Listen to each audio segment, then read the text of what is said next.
Friend, मी काल तुम्हाला माझा विसर्जनचा व्हिडिओ दाखवला होता की घरात तुम्ही विसर्जन करा मातीचे आपले गणपती आणून ते. तर काल मी माझ्या मातीच्या गणपतीचं विसर्जन घरीच केला. तर बघा तुम्ही पाहू शकता.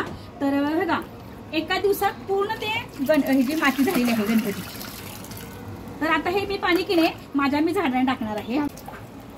तर आता हे ना मी प्रत्येक झाडात मी एक एक एक एक तांबे टाकतो जेणेकरून प्रत्येक झाडाला याचं पाणी मिळावं.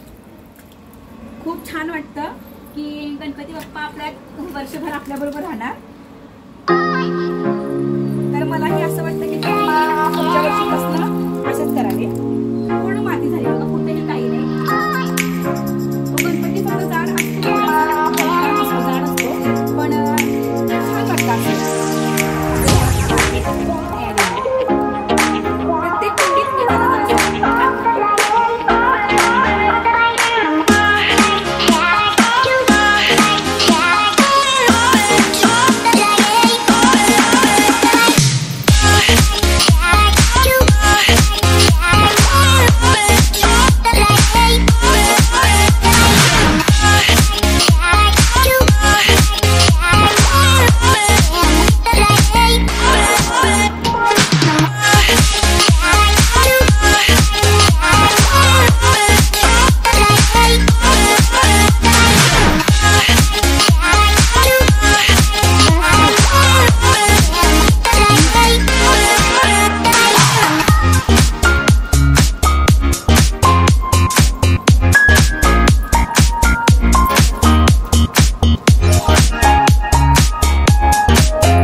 अशा प्रकारे गणपती विसर्जनची जी माती राहिली होती, जे पाणी राहिलं होतं ते माझ्या पूर्ण मी झाडांना दिलेलं आहे आणि वर्षभर हे गणपती बाप्पा माझ्याबरोबर राहणार आहेत.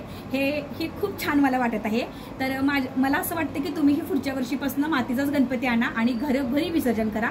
त्याच्यामुळे जी आपल्या नदीला प्रदूषण वगैरे होतं किंवा आता काय हल्ली करतात गणपती बाप्पाचं विसर्जन नदीत करत नाही, मूर्ती पाण्यातून काढतात आणि परत गाडीत टाकतात. तर जेणेकरून तसं होऊ नये, गणपती बाप्पा नेहमी आपल्याबरोबर राहावं. अशा प्रकारे तुम्ही पुढच्या वर्षीपासून मातीचा गणपती आणावे असे मला वाटते. तर कसा वाटला माझा व्हिडिओ? तर असे नवीन नवीन व्हिडिओ माझे पाहायचे असेल तर माझ्या चॅनेलला लाईक करा, कमेंट करा आणि सबस्क्राईब करा. गणपती बाप्पा मोरया.